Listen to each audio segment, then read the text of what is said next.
The people who can find a real problem in the world with empathy and can use their ingenuity and creativity to solve that problem are the ones that really succeed. You're listening to Business Lunch with Roland Frasier. This is your seat at the table. Hey everybody, this is Roland Frasier with Business Lunch, and I'm very excited to have Ron Lynch here today. Ron, what's your company? Big Baby Agency and Bonfire Enterprises. We have two, an agency, and then we have a consumer goods company. Cool, and just so people kind of get an idea, can you give us a quick rundown of what those two companies are, where they are, and kind of what they do? Big Baby is based in Austin and has an office in Seattle and one in Salt Lake, and we do primarily production and content for people selling innovative products, launching them, and that innovation can be a technological innovation, and the company can be a brand new company, or we have clients as big as Samsung and J&J who are launching innovation for those. So that's kind of an agency model of content creation primarily. Okay. Then the second company is a company where we look for inventions and smaller folks that are starting to scale and just don't have leverage in the marketplace and then don't have the creative ability that we have on the agency side. So we can help kind of add fuel. It's almost like an incubator or an accelerator, but we're always targeting exit, really. Okay, and is it primarily direct response kinds of companies? Everything I do is direct response, pretty much. Okay, cool. And I think somebody said yesterday, we happened to bump into each other again at an event yesterday that some friends of ours were putting on, and at your intro, they said it's around $4 billion of stuff that's been sold through all those different things that you've done. Yeah, and that's kind of a weird thing because I hear people go, oh, I've sold this or I've sold that in the marketing industry, but we literally have the receipts. Like that's actually revenue that our clients obtained through our work. Right. And we don't count the revenue that they didn't obtain through other Really? channels. Oh, okay. Yeah, it's not like every piece of revenue that they've created as a business. What about revenue that people that you don't know have obtained? Do you count any of that? No. Okay, all right. Well, cool. So now we got that straight. Yeah. So you actually have done some stuff that's worked, is basically what we're saying. We've done some stuff that's worked. Sweet. So tell me then, how did you get started? What was the first entrepreneurial thing that you did? When I was 10 or 11, the Seattle Seahawks came to Seattle, and I was a huge football fan. And my parents were creating a publishing company for children's books, and they were looking at a way to get into that industry. And in Seattle, the Sonics existed, and there was a guy named Steve Cosgrove that had launched a line of children's books around the mascot of the Seattle Supersonics, which was the Weedle and the Needle. And I said, hey, the Seahawks don't have a mascot. So my parents created a mascot. That was like the first thing, was like this entrepreneurial thing to launch this NFL mascot to get into the book. And I was like, oh, I couldn't believe that adults would listen to me. Really? And take my cool. advice at that age, and they did. And so they were entrepreneurs as well? My dad's a school teacher, my mom's an artist, and prior to that, my dad was a musician. So Wow, nice. always kind of creative people. Did the musician chops pass on? I don't know. Off I'm and not on? going to sing anything for Yeah, you. But all right. So that was the first thing, and then what was next? So the next thing is I went through school, and as I was in college, one of my roommates got an audition for a film that Robert Altman was directing, and he asked me if I wanted to skip school and go on an audition, and I did, and I landed a lead role in a movie with Jeff Daniels and Eric Bogosian and Peter Gallagher, and Robert Altman was the director. Well, what was the movie? It's called The Caine Mutiny Court Martial. Okay. It was a film of the Herman Wouk book. It was being made about the time the Oliver North scandal was going on, and so they were putting this on CBS Sunday Night Movie, and they made this movie that eventually went to theaters in Europe. Was your friend upset that you got the lead? He actually ended up working for me. He lives in Austin. We're still best friends. Okay, good. Yeah, no, and yes, he was, but he certainly got over it. inviting you to the movie thing again. Yeah, there was a guy in the back of the car who was an actor who really didn't like me, and that was never healed. But that got me kind of going into the media direction, and I stayed on beyond the 2 or 3 days of acting for a month, and I worked as a PA for $100 a day, and I learned how films were made. Well, I was in Seattle at the time, and I got a SAG card, and there was, I think, the 3 guys that had SAG cards were me and Brendan Fraser, who ended up in the Mummy movies. Who has never aged a day in his life. I know. He's a really nice guy. And Matt Scarrett, who's Tom Scarrett's son, and he now has a production company in Seattle. And so I got to do about 12 or 13 movies, and I always stayed on as a PA and learned how to make movies, and I had a daytime job in a grocery store. So I went to college, was doing that as a hobby, and I was on set one day, and Jeff Bridges had just come off of like Starman. He was a big movie star at the time. We were standing in this train station together, or like 7 a.m, and I walked up to him and I said, hey, how do I get to be in your shoes? I'm like, I'm a nobody. I kind of want to be a movie star. How can I be in your shoes? And he looked at me and he said, it's really easy. Make sure your dad's Lloyd Bridges. What a great answer. What a great answer. That's funny. So he told me to write. And he said, if you can write, you can have a job in Hollywood. So I started writing. And I think this was my first major lesson in life. And I kind of was with the audition too, because I kind of went in when I did that first film audition and kind of made sure that they noticed me. Mm-hmm. How did you do that? I went in with 3 guys. They were bringing this in threes. And I had long hair at the time, and I pulled it in a ponytail, and I put my Ray-Bans on my ponytail backwards. So I made a nose out of the ponytail, and I just turned my head around and looked out the window. And the casting gal was like, you. Like, she knew what I was doing. She was like, okay, you got it. Huh. So then flash forward here, I took his advice, and I went home and I wrote 2 screenplays. And there was a really nice lady that used to come through my line when I was a grocery checker. Mm-hmm. And she was on an afternoon show in Seattle, the kind where they talk about soap operas and stuff. And her name is Dana Middleton. And I stopped her one day and I said, hey, Dana, I've written 2 screenplays. Do you know anybody who could help me? She goes, well, why'd you ask me? I'm like, well, you're the only person in Seattle that I know in this tiny little grocery store that's on TV. I thought maybe you might know somebody. Uh-huh. She goes, well, as a matter of fact, I do. Bring them in. So I went to Kinko's and paid $17.50 in those days to print 2 screenplays. And I brought them in a grocery sack and left them under my check stand. A couple days later, she came in, and I ran over to her, and I was very excited and gave her this bag with these. She goes, well, this is kind of impressive that you actually did this. I'm going to give these to my sister. My sister's name is Kathleen Kennedy, and she's Steven Spielberg's partner. That's a nice coincidence. Yeah, but that was my lesson right there, was like, if you do the work first. Yeah.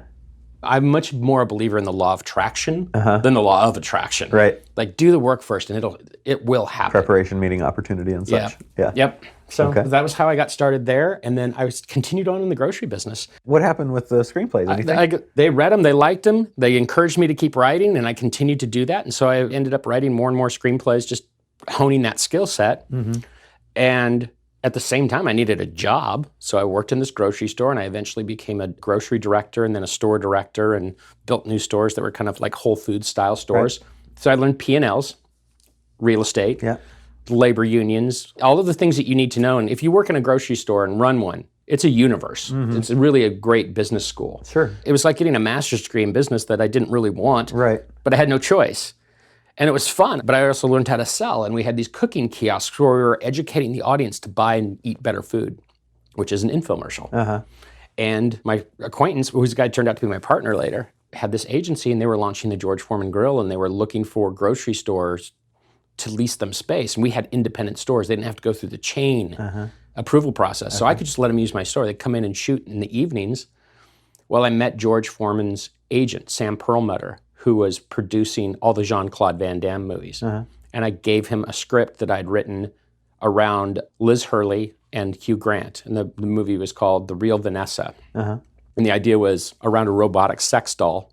I'd seen this thing on HBO's Real Sex about animatronic sex dolls. And I thought, well, wouldn't that be odd?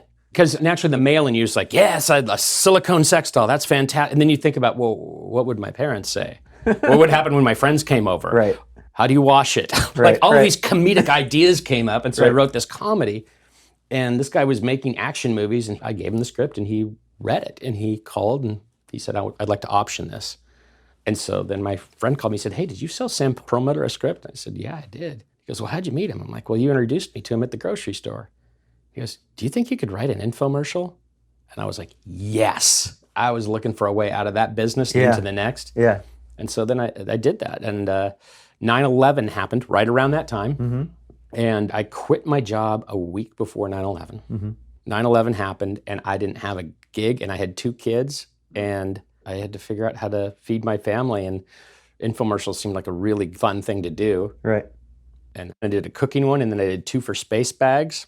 And then I wrote a show for Kevin Harrington called The Flavor Wave Oven, which turned out to do $100 million. Nice. And then my next long form was a show called The Ultimate Chopper that did like $80 million in the first couple of years, and I was on my way. So you're copywriting at this point, right? And directing. But you had the production assistant, the PA skills from before. And I just slid into the role of directing, and they let me. Because I'd been on so many sets, I acted like I knew what I was doing. Right.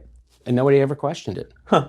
That's really cool. And that was the transition. So now, did you have a business at that point, or were you just kind of like, No, I was working for an ad agency. I was a creative director at an ad agency, and I did that for 2 years. And then this client that had the Ultimate Chopper product, I also did Miracle Blade knives with Chef Tony and all these really kind of famous cooking infomercials. Mm-hmm. And I moved into a creative position at that company, Okay. which they granted me equity in the products. Nice. So then I learned about royalties, and I started collecting some pretty serious royalties pretty fast. Nice. And that was kind of like being an independent employee owner at that point, because now you're getting a good salary, you're getting to do what you want to do, and you're collecting royalties. So it's kind of like owning a business without the responsibility. Right. So it's kind of spoiled. It's kind of like being talent. Yeah. So I did that for a few years, and 4 or 5 years, moved to Austin, Texas, and did it from there, flying into LA. We had an office in LA. I did that for 5 years, and then I went back and partnered in the agency where I had previously been a creative director. And so that was my real first ownership. Okay. And so it was agency ownership, and then that has gone and parlayed now out into product ownership. And then we split up the agency after we left GoPro. And I ended up with some of the employees, he ended up with some of the employees, and so we just kind of parted, which was fine. That's really cool. So now, tell us about a couple of the products that you've done, and then I want to dig into the psychology behind it, because that seems super fun stuff that I like hearing you chat about. GoPro's one's kind of in the middle. I'll give you the precursor to GoPro, because I think it's important, because it involves the transition to the internet. When I started in TV, there was only 30 channels. So you'd produce a creative, the kind of things that people consider to be infomercials. So kind of like the Billy Mays, Call Right Now, OxyClean stuff. Right. And when channel distribution increased, now people had 100 channels, 150 channels. I came across a product at a trade show that was quite popular in the early 2000s called the Aero Garden. And it was a hydroponic garden you put on your countertop and grew herbs or flowers or whatever you want, tomatoes. And they came to us and said, hey, we'd like to continue on. They had a successful infomercial, but they were realizing because of their media channels, it was cheaper to do short forms and they could target the media. And so they really taught me within the space of 3 or 4 weeks, like, oh, we could actually make 3 or 4 of these and tie them together. And we kind of came to that education together and created a campaign for Aero Garden that was called What Do You Want to Grow? And I tagged all of those with an emotion. So there were tomatoes being grown by guys that were our age that were happy to garden in the summer but couldn't in the winter. So then to have beefsteak tomatoes in the winter. Well, that's a very specific customer with a very specific need. Then there were moms that were going to Costco buying pizzas and taking basil and thyme from this thing and cutting it up and putting it on their cheese pizza from Costco saying, I baked this, it's fresh and it's healthy. And then there were people doing flowers in it. So there were 3 different personas, but there was media that matched those personas. So we created a campaign that had an umbrella effect of grow something, but we tied an emotion. So it was grow pride, grow love, grow a relationship, grow family. So he started to tag these values to it, and the campaign was very successful. And then we ran into GoPro, to Nick Woodman. Coincidentally, Tim O'Brien was our business dev guy at the time, and he was this mountain climber, and he had gone to the Outdoorsman show in Salt Lake City, Utah, and he says, you got to see this camera. Like, camera? Like, we'd done the Microsoft photo viewer, and I'm like, camera? Shit, people are getting rid of cameras. Everybody's phone's got a camera. So I got on a plane, I flew to Salt Lake, and I saw this thing, and I saw the mounts. It's like, oh, this is unusual, because 2 floors down in our building, Contour Camera was a sports camera was there. And I'd been going to Contour Camera saying, we got to do an infomercial for this. And they wouldn't even talk to me. Really? I couldn't get past the receptionist. I'm like, no, this could be very cool. Nick Woodman had an open mind, and he said, yeah, I want to do an infomercial for this. Well, we used the same pattern. And, we created 12 short forms that went in specific media. Well, that model translated to the internet immediately, because we caught that product right when Facebook was taking off and right when YouTube was taking off. So the crowd was populating and pushing the product, so the advertising was extremely efficient. Right. The design of the campaign was, and everybody's seen this, is GoPro Be a Hero. There's a tag at the beginning that shows the product. Then there's an avatar after that. There's a person with a helmet typically and sunglasses about to do something, or goggles. Then you see the sports footage. So we set up the, hey, this is me. Right. Then the sports footage for 24 seconds. And then at the end was a tag that said, every day we give away a complete suite of our products. Go to GoPro.com. So people go online to that, and the site pops up. They put in their data. Well, they've only seen one creative on one channel, or maybe on Facebook, or maybe on YouTube. And then they get to the site and they realize, oh gosh, everybody's going to enter this contest. I'll never win it. But they see all the footage, and they're like, I got to buy one. And that's what drove that business, was contesting. That was really the first funnels. That whole product launched off of infomercials. Yeah. Yeah. And were those long form? No, they were all short form. Okay. 30-second, 60-second spots. Okay. And a lot of them at the beginning were consumer generated. So consumers were putting things on YouTube that Nick was finding, and he loved the videos. He'd call us and say, hey, we're going to make a commercial out of this. That's funny. Yeah. And then about 2 years in, we got into Super Bowl commercials, or 3 Bowl, which was an interesting path. Yeah. And then I think this might be an interesting thing for the listeners. He called us one day and he said, hey, we want to buy Super Bowl commercials. We were like, we'd never done that. Like, we'd never spent $3 or $4 million on anything. And so our buyers started calling. In the media buying world, on television, I'm sure it's similar in other, they work on relationships primarily. You get good media by having great relationships. And so the gals that worked in our media and guys in our media office would call the local affiliate and say, to CBS would say, hey, we're interested in buying Super Bowl time. How do we do that? And they were like, we've got Super Bowl time. They're like, what do you mean? Like, we've got Super Bowl time. Well, how do you have Super Bowl time? Because an affiliate has some, right? Affiliate, he gets some. Yeah. So we learned this amazing hack was we went around the country and we negotiated Super Bowl time from these folks. And they sold it to us on the cheap. We were buying this, $30,000 spots. But because it was local and they had multiple spots, suddenly we could buy 2 or 3 inside the Super Bowl. So you get a placement in the first quarter, you get a placement in the third quarter, and maybe the post game or the pre-game. Well, we went to the biggest markets in the U.S. and just bought Dallas, New York, Orlando. Like, we went to these odd markets, LA, and bought them one at a time. Well, our commercials weren't timed to go on at the same time. Right. They could put them on whenever they wanted. Sure. But the consumer doesn't know that. Right. Here's this company that now, instead of being on the Super Bowl once, has 3. Like, oh my God, these guys bought 3 Super Bowl commercials. They must be killing it. Well, the social media, when it happened, blew up instantly. Like, oh my God, GoPro. And they're hitting their Facebook page. And it was just a huge thing for them. And that was the year that they went from 60 million to 600 million. And how much did that end up costing? I think the media buy was $370,000. That's amazing. And you were in how many markets? I think 13 or 14. That's pretty cool. That is a cool hack. It was amazing. That's a wicked smart hack. Yeah, it was really a great hack. And they were able to actually get free runs after that too, because the car dealership in towns aren't going to pay $50,000 or $30,000 for a Super Bowl spot. They're just not. Yeah. The way you see it as a consumer is, hey, stay tuned after the Super Bowl at 6 o'clock. We've got the news. So they pimp their news or 60 minutes or whatever. And so we took that spot. So it was very interesting, but we were able to get runs after. So when we bought that, they'd give us, okay, we'll give you 16 free runs in March or in the rest of February. Right. And so there was a bunch of free runs that came with each one too. So it was extremely efficient. So let me ask you this now. For folks that are listening who have a product, we talked about, and you mentioned when we started, a lot about innovation. What does it take in a product, like to actually have an opportunity to take your product or service for that matter and create a significant company? What do you look for? I look for a significant problem, first of all, that they're solving typically. And it's something that there's not another solution for, that you have some IP or some protected space. And GoPro's kind of that way. If you think about it, when you can't take your phone and hold it while you're skiing. You can't take it scuba diving. Like, you can't take it in your car and race. So it does solve a problem, but it solved a problem at a moment when the problem needed to be solved. So timing is a part of innovation. There was an incredible narcissism of YouTube and Facebook, and it solved that problem. The real problem that it's solving is relevance for people. Look at me. I don't want to talk about what a great skier I am, because everybody's a jerk when they do that. But if I show a film, done. Right. Problem solved. You can figure it out. Yeah. You're going to see that, oh, yeah, you are a pretty good water skier. You surfed. That's cool. Oh, you were in Bali. Your vacation. So it's attached to the person's ego and identity. And that's what Facebook is a I'm greater than format. And so it really solved that problem for them. And that's what we look for, is that kind of innovation. Like, I did a product that was very successful for pain relief because it projected an infrared light signal that dealt with diabetic neuropathy.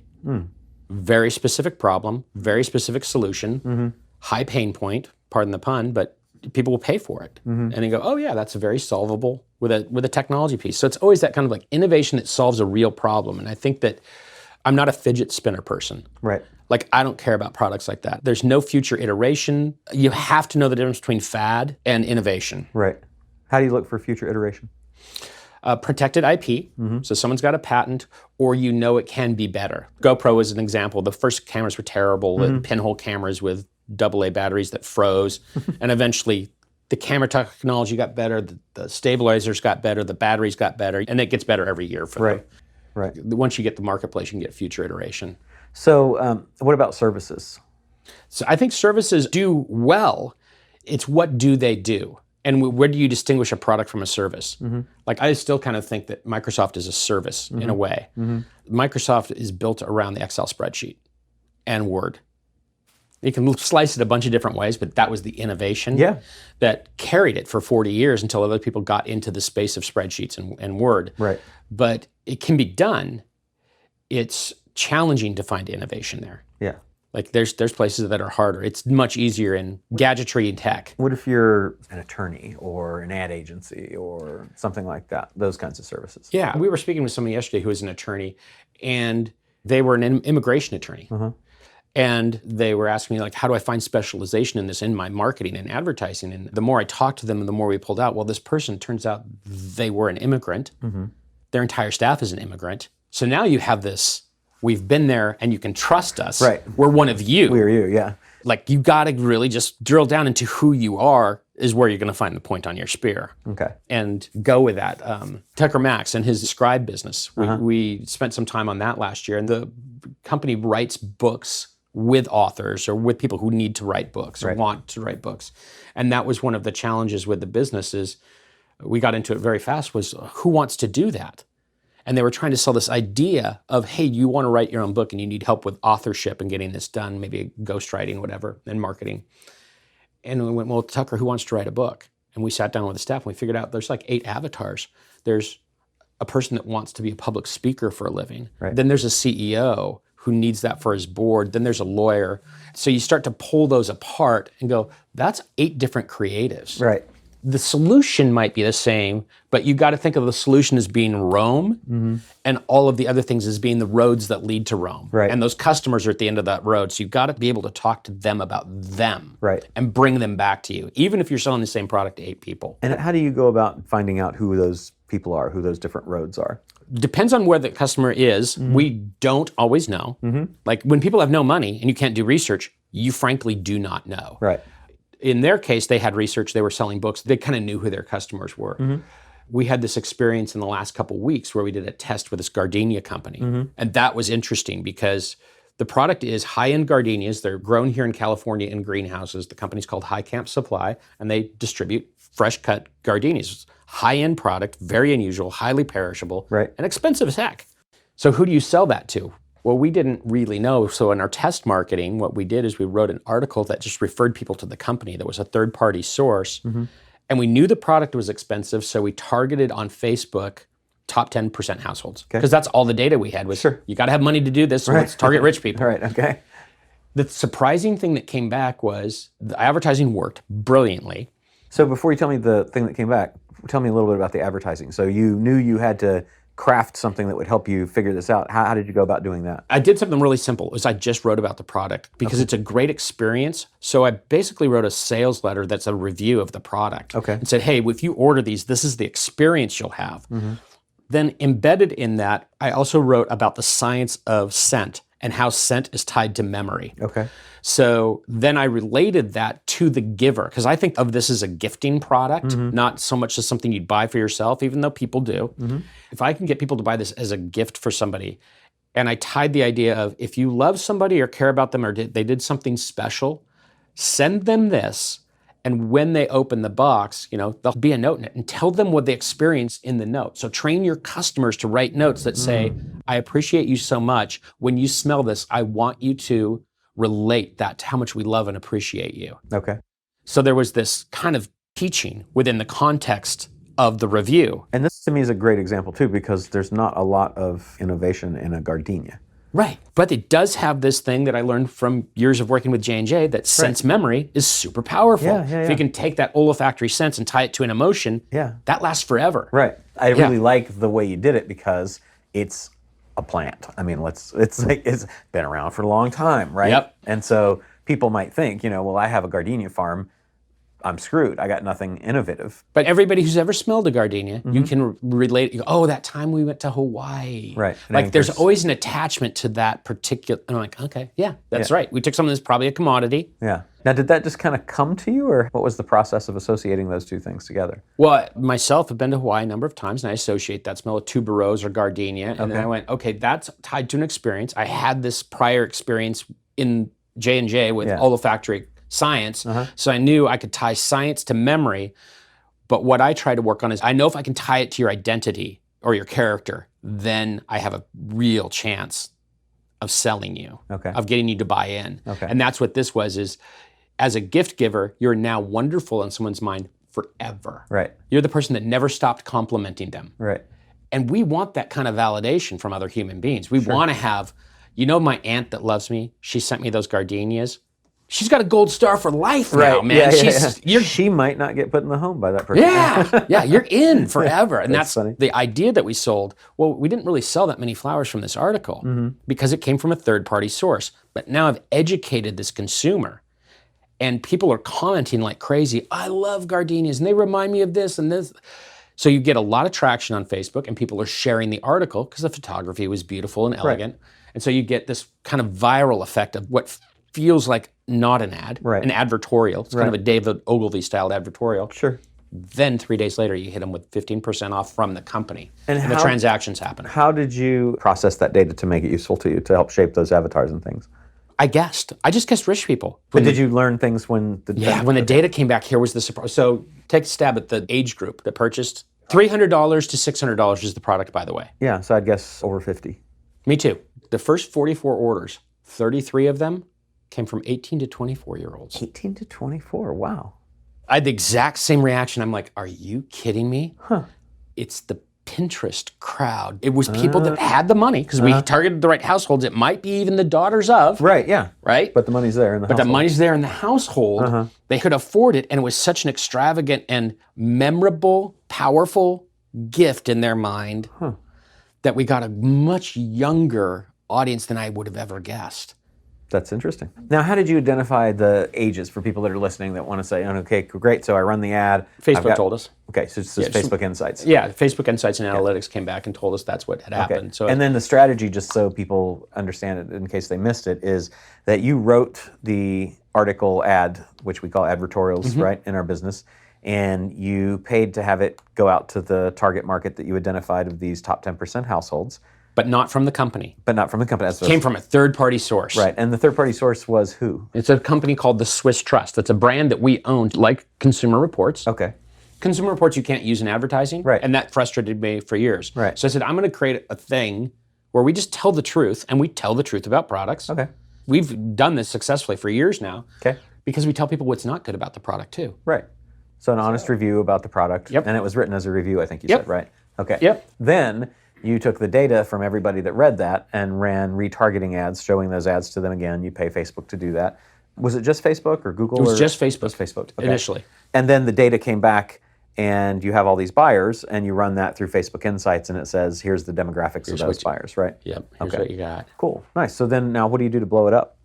We start to retool things now, right? Because now we know who the buyers are. Now we can start to talk to them about them. We know it's gifting. We know it's younger than we would have expected. But that's still 75-25. There's still this older segment that we're going to still appeal to. Right. So now we can build a campaign. Right. Now we can go back. Now this is fresh data that I'm giving you. This has all happened in the last couple of weeks. Nice. So now we'll go back and we'll craft a campaign for all those segments. What were the segments? Right now it's this younger, 75% or 18 to 24, and the rest is 30 to 55. Okay. 95% female. Now, you like to do identities. Are you going to do different identities for those two different I like demos? to do what works. Right. So I like to... Me too. I just never know what it is. I just push harder on what I know and let the unknowns reveal themselves. Okay. How do you do that? So we'll push this harder, and then they'll report back to us. We'll just get more data as it goes along, and we'll start to wormhole into that data. We created a term for Facebook about 3 years ago that they didn't use, that they use now, called open field testing. Okay. Because when you go into Facebook, you're very tempted to pick your demographics. You go, hey, I know who my customers are.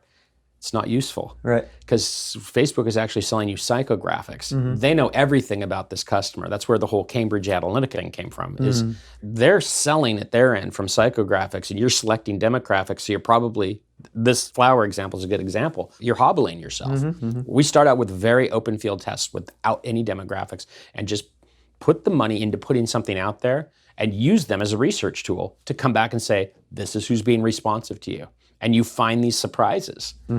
And had we not done that, we would have missed 75% of the audience. I would have never have advertised to those people. Yeah, no, I get it. Me either. So now we can take these and now go back and research, what are their likes? What are the things that this audience is attached to? Now we can go into Google and go, okay, we can build some nice YouTube ads, which are, in the sense of the consumer's mind, YouTube is just the tier below TV. Right.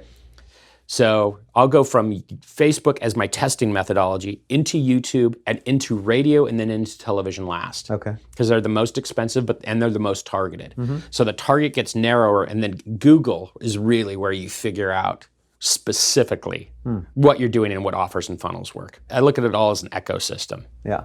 Now, a lot of things like Facebook is demand-side programmatic, meaning that you kind of choose your thing, as you mentioned. But television and radio, I know a few years ago I saw some programmatic demand-side applications where you could order television spots and radio spots, but I haven't followed up on it. Is that still, you've got to call them up individually, or you've got to go through a broker, or? You go through a broker. Okay. So what I've done, because I've been doing this forever now, is I have a catalog of media buyers of different media agencies that I'll utilize for different things. There's some people that are better at fitness and some people that are better at nutrition. And so I'll pick by category generally, and I have like 3 in each industry. I'd rather manage the media than buy it. Right. Kind of the way we work now. So if you haven't bought radio or TV before and you don't have that catalog like you do, what's the smart person do to get started? I don't think that it's difficult to find a media company. Like They're all good? You can just count on all of them, just give them your money and it'll all work out? No, I think that when you poke around the industry, and you can call us for sure, but there's probably 3 or 4 or 5. Right, so you do this, right? Oh, absolutely. Yeah, okay. Yeah, this is something that we provide for our clients, and they'll come to us with a creative, and we'll give them the tweaks. And even if they have an existing creative, people usually have got something goofy, like their offer's not right, or like they don't understand the back end. They're focused on creating TV commercials or something. Okay. And is this charged kind of like other agencies, like it's a percentage of spend? Yeah. Okay, Yeah. great. And is there a budget that somebody should have before they think about getting into radio and TV? Yeah, you should be planning on spending $20,000 to $30,000 in your first 2 to 3 weeks just on testing. Okay.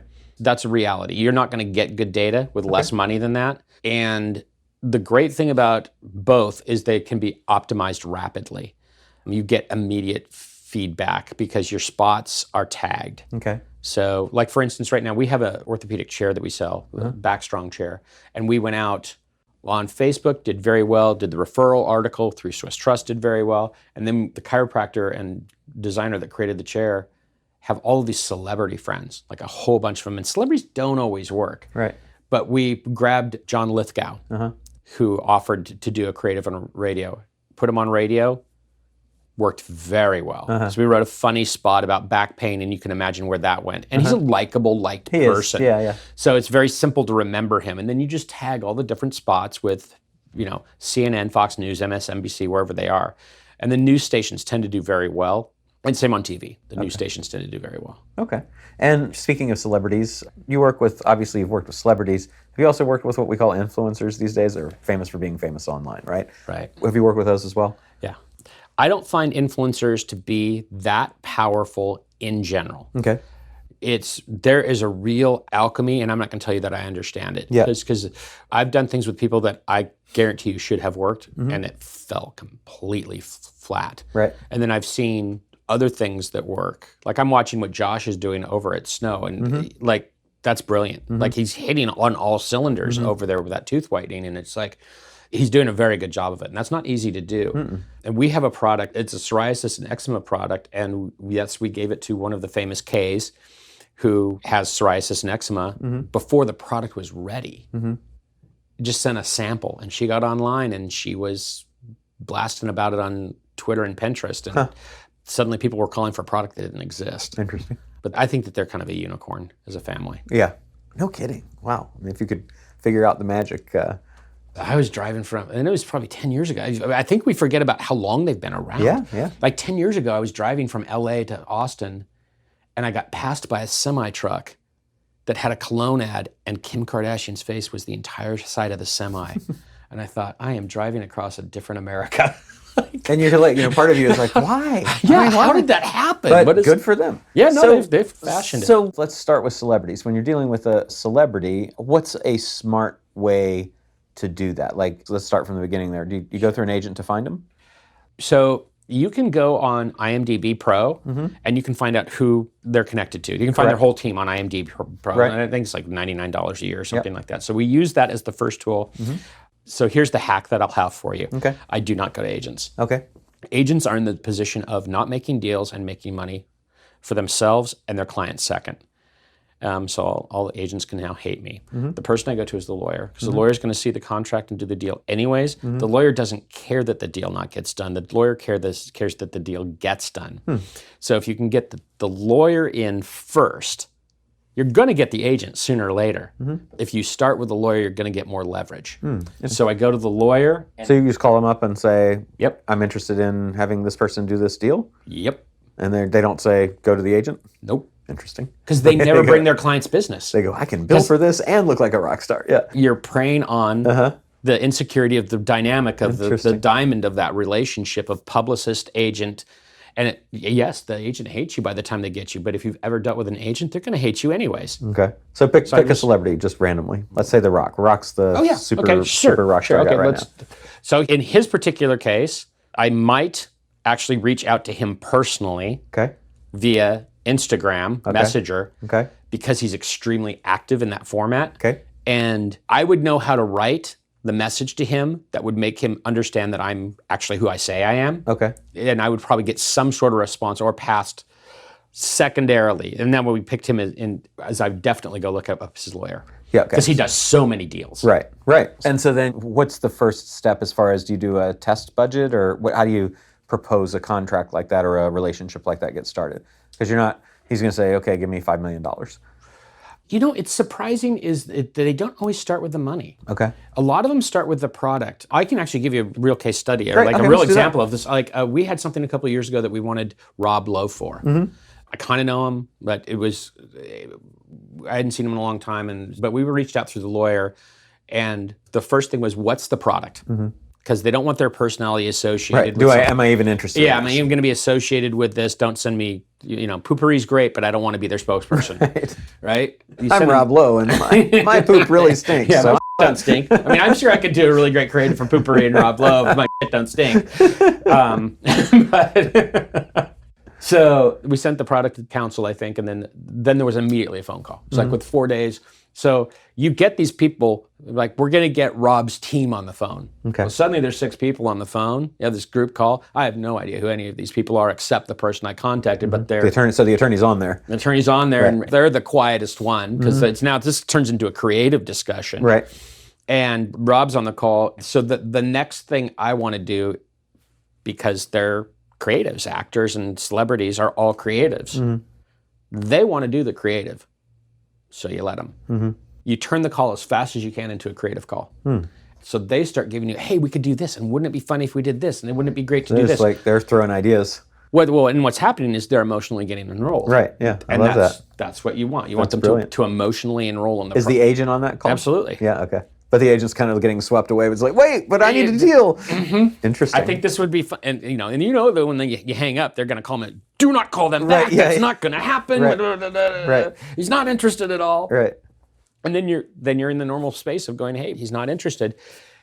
In our world in direct response, you're so often launching things. If you're not launching through a corporation, like if Samsung comes or Primo Water or one of these companies comes, then we're paying a star, we know it. But if it's a launch for a product, they want equity. Right. And so we're very interested in doing those equity deals. Okay. And how do you structure that? So I will stair-step an equity deal because I want them to work. You don't want to pay them and have them leave. So let's say somebody, first of all, you have to explain how equity works and the value of it to them. And most people don't understand it. Can you give a brief explanation? Yep. So if we have a product and it's going to sell for $100, to operate the business, $90 out of every $100 we collect is going to go back in the business. to operational costs, inventory, media, blah, blah, blah, blah. So we sell something for $100. Roland and Ron have $10 to play with. Right. That's how we're doing it. Right. So now we start to share that money with them. We say, hey, we're going to share half of our money with you if you're a big star. So we're going to give you 50% of what we make, Okay. which is 5%. Right. I'm going to give you a 5% royalty. Right. That's super generous. And they go, well, I want equity. And they go, great. I'm going to give you 4% royalty, 1% equity. And you're going to do this for the next 5 years. And every year we're going to convert one of those royalty points to equity points. Interesting. And so when we sell, you'll get a big payout then. They immediately go, okay, that's great, but that means I'm going to be getting less cash from you every year. We go, yes, but if you do this for every year and you perform, there's going to be more cash To distribute. to distribute. So you'll get constant, even distributions. Then you get to the place where that's, hey, do we need some pimp money at the end? Okay, well, I'll do it, but you have to guarantee me $75,000 pop every quarter or whatever. Okay. But that's generally kind of a good structure. Yeah, I like it. That's really cool. And everybody wins, and everybody goes to work, and everybody shows up every year and on set, and you can be friendly. And So do you cut that deal from the get-go, or do you have that's the deal that will happen after a test period and you pay 20 or 50 or something like that for a test? so the kind of deal you just described does exist. It's typically more of a long form. Okay, so you're talking short term. These are generally short form, radio, TV, 1 minute type things. Got it. That are brand plus conversion tool at the end. And do you have you need to do this many, or we need to update this many times, or any kind of like appearances or any stuff like that? We don't do personal appearances because nobody really cares or needs those anymore. But yeah, they'll be, hey, we need you for 4 days a year, or 1 day a quarter. Like there'll be constraints around that are built in up front. Like Nice. Jeff Gordon had, when he was with DuPont, he had 15 days a year, and I'd get one of them. Okay. What about influencers? Is there a difference in dealing with those folks? Like even so, whether it's a those are Kardashian bounties. or the more bounties? Yeah, they're more bounties per se. And how does that work? So you have your channel as an influencer, and you're going to get paid on what you sell through your channel, through your hashtag, through your code, through your... So really kind of an affiliate deal. It's an affiliate deal, very much. And what do you very much. typically pay them as far as, like, if it's a phone cover, let's say? It could be up to 30% then, because 30% of the sales price? of the sales price, because they're in control of the media channel. Right. They've already built the media channel. Right. I'm just collecting customers at that point. They're saving me a huge media cost. Okay. How do you source those people? There's a really great agency in Los Angeles called Tagger Media. Okay. And we use those Peter Kennedy. Tagger? Yep. Okay. Peter Kennedy's agency. Okay. And what they do is they have a very good online tool. It's a subscription service that you sign up for, and you have put in your search criteria, and they match you to celebrities. That's cool. And then you reach out directly through their tool. They know it's a Tagger approved deal coming to them, and then you negotiate with them directly. But that's very nice people, very smart. And then the contracts with those guys, is there a contract, or is it just like a one page or Yeah, one page. email or something like that? one Okay. page. Nice. What are you most excited about right now? We have some top secret stuff in the oven. Okay. What is it? Yeah, right? Well, I will tell you that it's technology related, and it's blockchain related, Okay. and it's educational related. If I could do anything before I leave this planet, it would be to level the global education system and really gamify education so that To level the system or to level the playing field? level the playing field and the system at the same time. Okay. Because I think that the system is slanted to encourage poor teaching and poor teaching styles, and the days filled with rudimentary things that are task lists that states and government agencies create. Right. And if you could gamify education and get a constant feedback loop from students, you could teach them with technology much faster, and they wouldn't have to go through grades 1 through 12. They could go through levels 1 through 12 and excel at the speed that they wanted and could. There used to be a reading test called, I think it was SRA, and I remember we had that in our school, and it was really cool because it was every reading level from grade 1 to postgraduate college, and you could progress through at your level, which is, I think that's really, really smart. That's really cool. So, and that's something that's a goal and something you're kind of That's something a goal and something we've got in the something we've got in the oven. But I'd love to see that, and I'd love to see kids being paid globally through blockchain and cryptocurrency to gain skills, so that you're raising the level of their economics globally, as well as incentivizing them to learn. Then you're incentivizing the teachers You're freeing up a bunch of time if you can gamify education. So now you can teach creativity and art and music and these things that wire the brain for creativity, because that's going to be the new human asset. Yeah. Because machines are going to do the rest. Right. We're going to get paid for our irrationality. Yeah. Yeah. And we have to figure out how to make this planet and culture survive with us optimizing what we can do. That's really cool. That's my hope. So before we go, is there anything that I didn't ask you that you think that I should have? No, I feel like I talk too much, and I would love to have asked you more things. Not at all. This is about you. You have me on your podcast. The second thing is there anything that you would like to leave people with, message-wise, in terms of marketing, entrepreneurialism, anything like that? Sure. One of the things that I see early in people is that they chase money. Mm-hmm. And our culture teaches you to chase money. And you can't catch money. Mm-hmm. It's not a real chase. What you have to do is, if you go through Maslow's hierarchy and you look through your first 20 resources, the first 10 are for survival: air, oxygen, water, get a tent, get some clothes. When you get to the second 10, to get into the tribe and have a place so you're not a hunter by yourself, you actually need other human beings to survive. If you look at what your next 10 resources are, they're things like empathy and creativity and love, and the people who can find a real problem in the world with empathy and can use their ingenuity and creativity to solve that problem are the ones that really succeed. And they're fulfilled while they're succeeding. So I have always enjoyed business more when the business was helping people do something great, having them feel rewarded, and then you get remunerated. And that's how these quality brands grow, is actually through good work, not just through work. Right. And I think that that's the number one thing that we're missing in our culture. And the number two thing is that we seek fame. And I think fame is absolutely overrated. Yeah. I mean, that's one of the things I enjoy about being around. Like, you're so self-effacing, you're so kind of behind the curtain, but the life you lead is rich. Like, how many people would just, like, you're sitting here, you're working with your son. That's a dream for most people that they don't even realize they should have. And it's a dream fulfilled to be around the people that you love doing something great. It really is.